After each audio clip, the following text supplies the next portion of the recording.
peux vous demander si vous savez ce qui vous attend? On sait tout à fait ce qui nous attend. C'est-à-dire?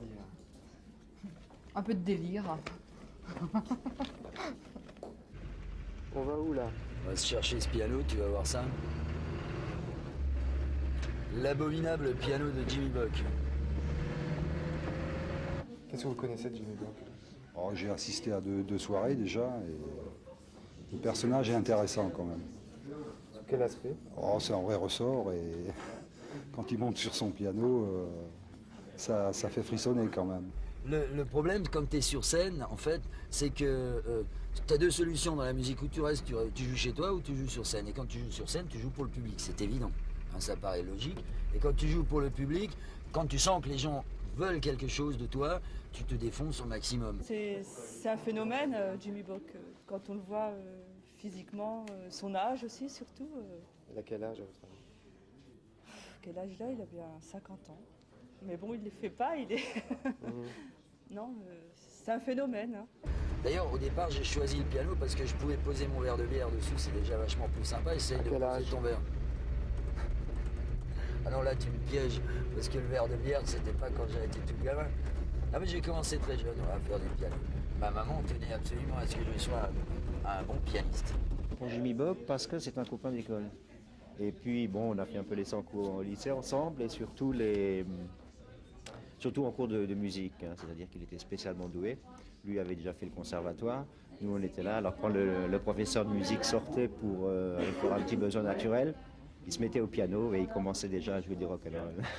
Donc j'ai eu des profs de piano ici à Strasbourg, plein de profs de piano qui au départ ont toujours conseillé à ma maman de m'orienter vers un autre métier, bûcheron, maçon, enfin des métiers bien quoi, qui sont très sympas mais qui n'ont rien à voir avec la musique. Et pourquoi ça? Parce qu'il paraît que j'étais pas doué. Et en fait c'est vrai, je suis pas doué du tout pour la musique. Je suis obligé de bosser pendant des heures et des heures, des jours et des jours pour arriver à jouer une phrase. Je bosse énormément. Mais alors pourquoi tu t'acharnes? Parce que c'est le plus beau métier du monde de faire de la musique. Tu as un rapport avec le public, avec le monde qui est extraordinaire. Il nous fait beaucoup rire. Et puis il nous rappelle de quelques vieux souvenirs. Il aime ce qu'il fait. Il met son cœur dans sa musique. Il a choisi quelque chose qu'il vit très bien. Hein. On dirait que ça vient de lui. Hein. C'est ça qui fait sa force. J'ai joué pour la première fois sur scène en 1966 pour le bal du bac au centre culturel de Neudorf. Je me souviens que ça va bientôt faire 30 ans. Au mois de juin, là, ça fera 30 ans que je me trimballe sur des scènes.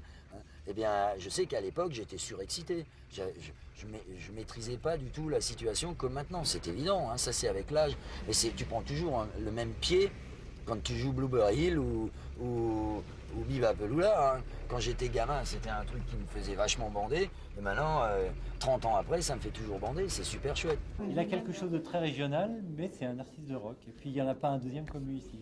Quand je t'entends parler ou quand je t'entends chanter, quand je te vois jouer, je ne viendrai jamais à l'idée que tu es alsacien.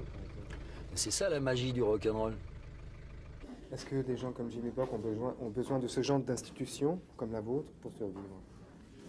Pour un petit coup de pouce, à un moment donné, effectivement, quand on a fait 20 ans les bars, 30 ans les bars, qu'on est payé selon la bière qu'on vend de temps en temps, et quand on veut t'installer comme intermittent du spectacle, on veut des cachets avec des congés spectacles et tout est cointé, c'est pas mal aussi. Hein. Vous venez pour Jimmy Buck ou pour le rock'n'roll ou... Moi pour Jimmy Buck, pour le personnage. Oui. Qu'est-ce qu'il a de particulier pour vous? Beaucoup d'énergie et une façon de jouer amusante parce qu'il fait bouger tous ses membres et ça c'est extraordinaire je trouve. Hein. Ouais.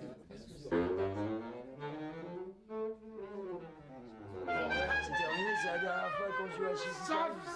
Sauf, avec mon nouveau rôle de médiateur. Je pense que tu vas appuyer. On m'a dit que je devais faire le cochon. Ah bah t'as réussi.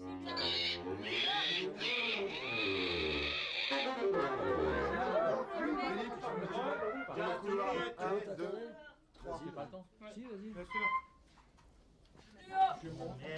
Ouais, on peut y aller. Mike est prêt. Ouais, tu peux revenir. Mais tu crois qu'il est toujours à Strasbourg? Let's go. Droupi, il est là? Non.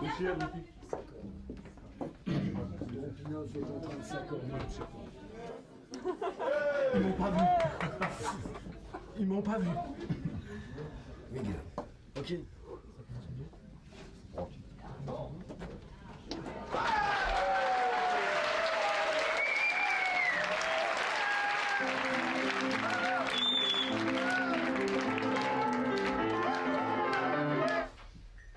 T'es à l'aise?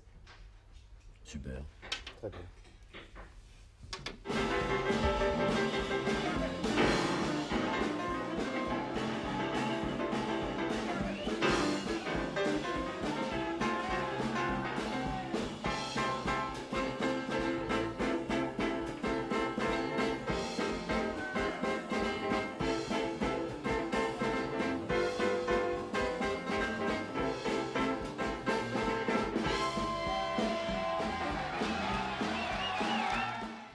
Il m'est arrivé de jouer plein d'autres musiques.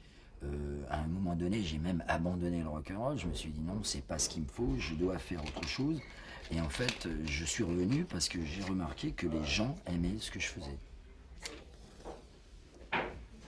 C'est une histoire d'amour, c'est pas comme ça.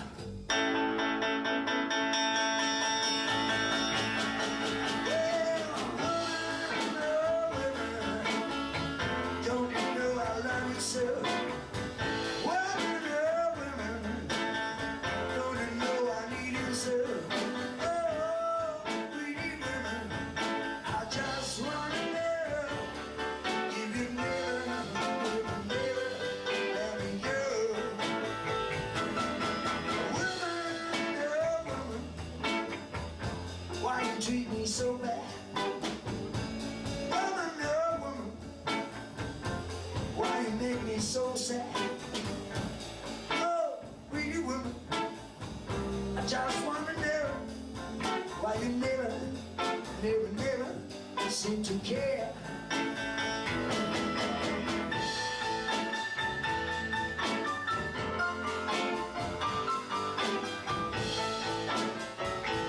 Je suis venu de la musique classique. J'ai appris la musique classique au départ, c'est-à-dire le piano. C'est évident que quand tu as 5 ans, 6 ans, 7 ans, 8 ans, 10 ans, on t'apprend à jouer derrière un piano, on t'apprend à jouer des techniques classiques. Ça commence comme ça.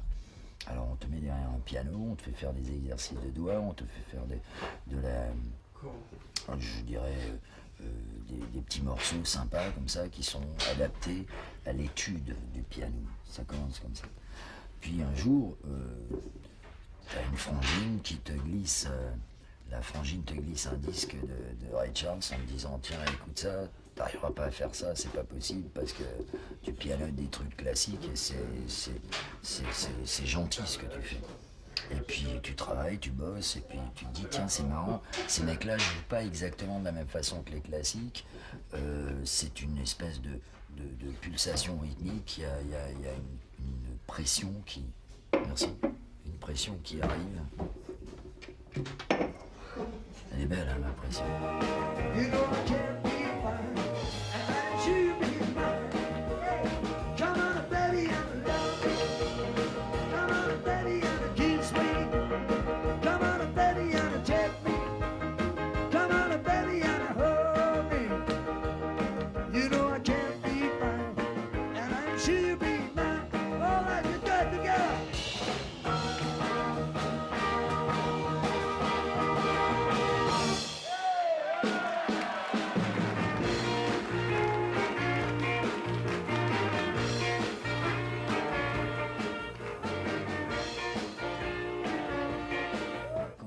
Tu fais de la musique, c'est que tu as envie que les gens t'aiment bien, tu as envie d'être aimé. Et pas seulement par une personne, parce que tu sais que tu as peut-être une personne qui t'aime, peut-être, je dis peut-être, non mais c'est vrai, tu sais que tu as une personne qui t'aime, mais tu voudrais être aimé par tout le monde. Et je crois que c'est là où ça se passe, parce que quand tu as envie de jouer de la musique, c'est parce que tu as envie que tout le monde t'aime.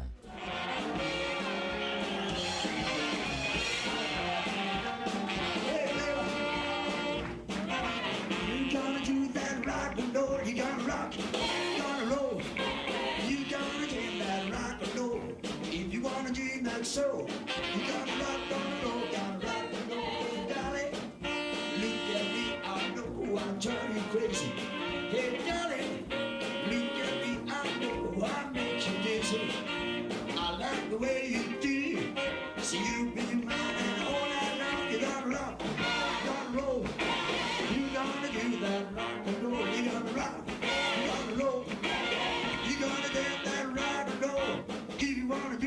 soul. You gotta rock, gotta roll, gotta rock.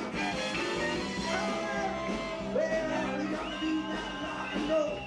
Tu as deux solutions pour faire du public. Ou alors tu fais du show business, tu passes à la téloge tout le temps, et puis les gens disent ah ouais c'est super, Dorothée machin c'est super, etc. etc. Ça c'est une solution. Ou alors tu prends ton camion, tu te balades, tu vas jouer à tel endroit, tu reviens 15 fois au même endroit, et à partir de là tu as des gens qui viennent et qui reviennent et te disent la dernière fois, putain, c'était super, on a pris notre pied, c'était génial. On fait un travail de fourmi. Hein, et ce public qui vient régulièrement me voir jouer, ce public, c'est un public qu'on a grappillé millimètre par millimètre.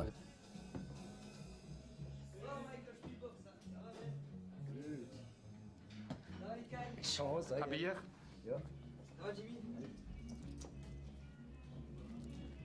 Non les gars, ça marche, ça fonctionne.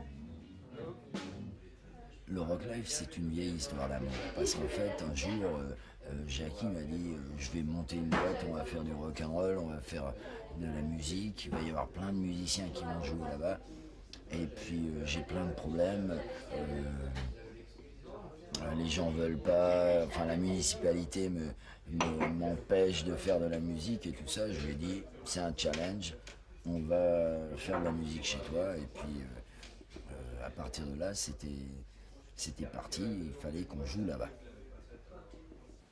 Tu sais, les deux questions pièges que les gens posent d'habitude aux icônes dans les orchestres. Ça fait longtemps que vous jouez ensemble? Et vous jouez souvent ensemble? Puis parfois, ils posent même la question... Tu me fais rire. Il y en a même qui posent la question, vous faites de la musique, c'est vraiment votre métier? Vous n'avez pas un autre métier, un métier sérieux, tu sais, dans le style, un vrai métier, quoi, pas un métier, pas musicien, un vrai métier. Et regarde si tu fouilles un peu. Ouais, oui. Si ma maman savait ça.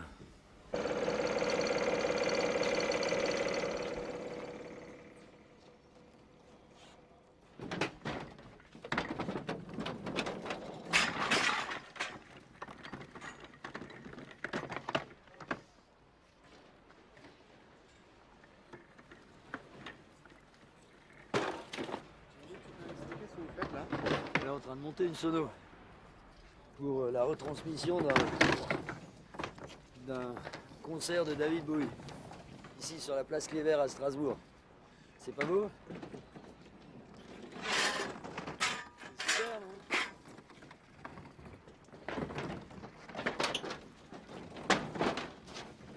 Ton travail, c'est quoi? Bah, faire de la sono. Sonoriser comme ça sur des grandes places pour le pied.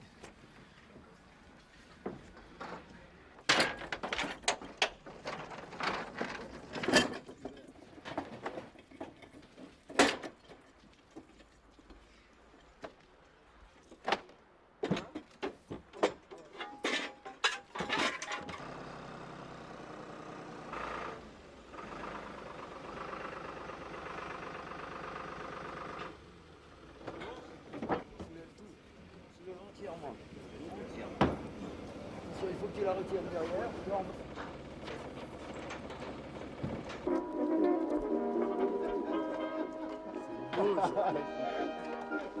Coupez le son.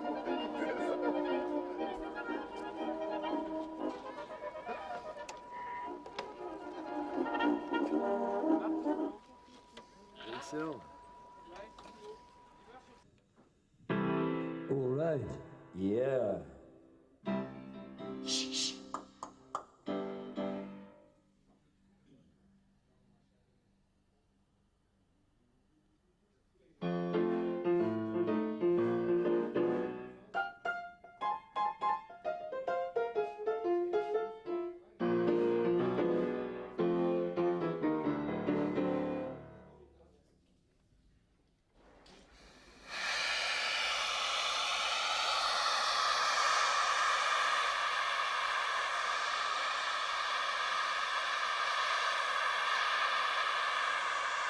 me suis un peu lancé là-dedans parce que c'est un boulot qui est sympa et qui est assez intriguant. Parce que c'est vrai que 90% de la population s'intrigue au niveau de la sono. Ici même sur cette place, Mitterrand s'est approché de son micro, il a voulu parler, c'était en direct sur les chaînes nationales et il n'y avait pas de son. S'ils avaient eu un bon sonorisateur, ça ne se serait pas passé comme ça. Ce qu'il faut faire, c'est pousser juste les tuteurs, à mon avis, et voir si le compresseur, il faut le mettre entre les deux tuyaux.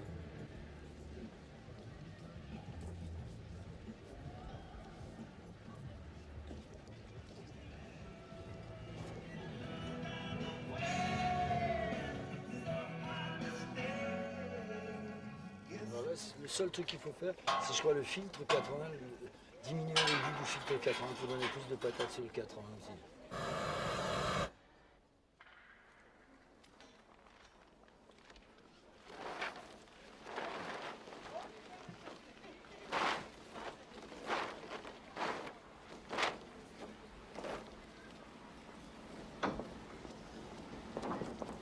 Ça a l'air assez éprouvant physiquement comme travail. Hein. Je monte, je descends, je monte, je descends, je monte, je descends.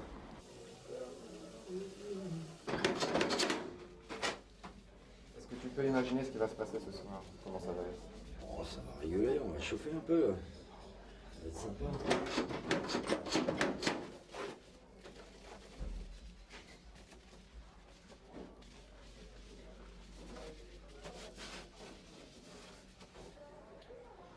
Let's go.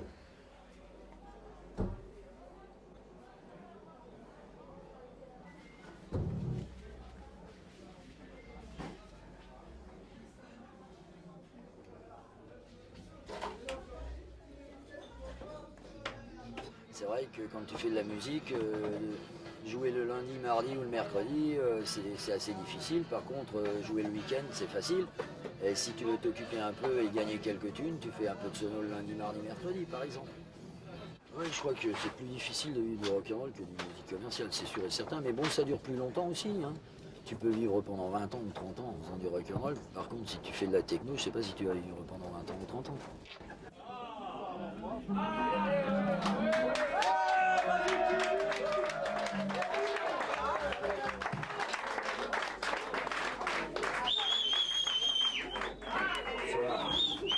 Bonsoir, bonsoir.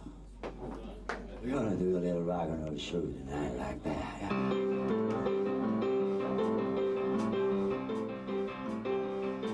I said, come on over, baby, we got a whole lot of shaking going on. Come on over, baby, we got a whole lot of shaking going on. We ain't there to pocket, got a whole lot of shaking going on. I said, shake it, baby, shake it. Shake it all over now. Shake it, baby, shake it. Shake it down right now. Come on over, baby. We got a whole lot of shaking going on. I said, shake it, baby, shake it.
They say it will change all the world.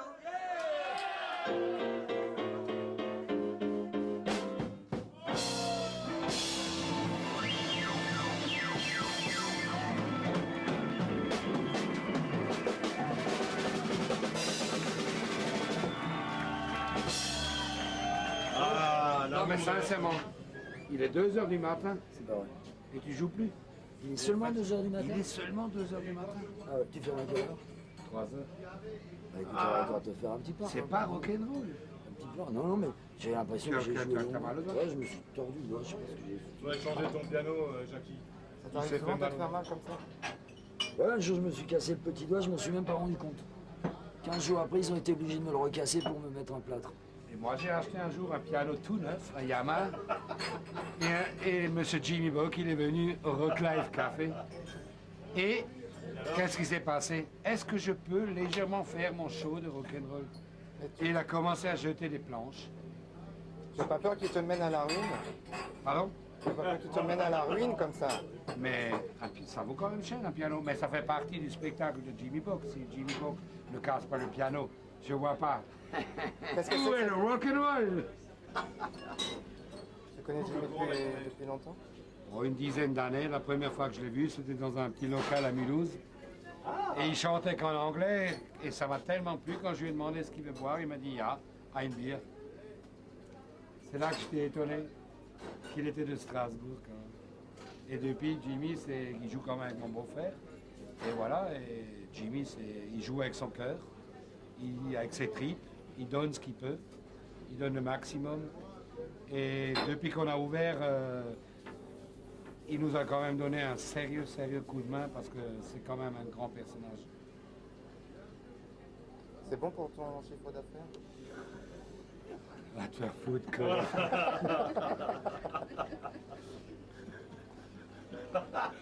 Et l'avenir? Ben, l'avenir, je le vois comme ça jusqu'à la fin des temps, il n'y a pas de problème. Est-ce que tu crois que tu auras toujours l'énergie? Oui, là j'ai atteint un certain stade où je pense que j'arrive à contrôler un peu l'énergie qu'il me faut pour faire cette musique. Et c'est possible, je pense qu'un jour j'aurai plus l'énergie pour la faire, oui, c'est possible. Et alors? Ce serait bien triste.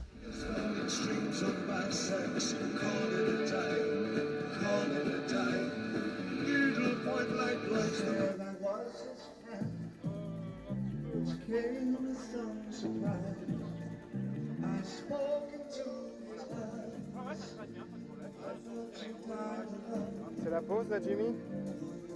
Bah oui, ça tourne, ça fonctionne, alors on a attendre que ça finisse.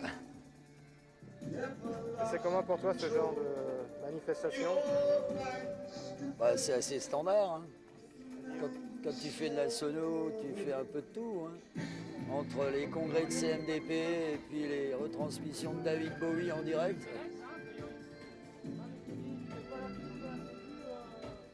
C'est un boulot comme un autre. Tu t'es pas fatigué, on te revient le week-end comme ça de tes tournées? Quand même un peu, c'est sûr que quand t'as chanté pendant 3-4 jours, t'as plus de voix, t'arrives plus à parler, alors tu rentres chez toi, tu t'installes dans un fauteuil par exemple avec un bon disque de Mahler ou de Beethoven.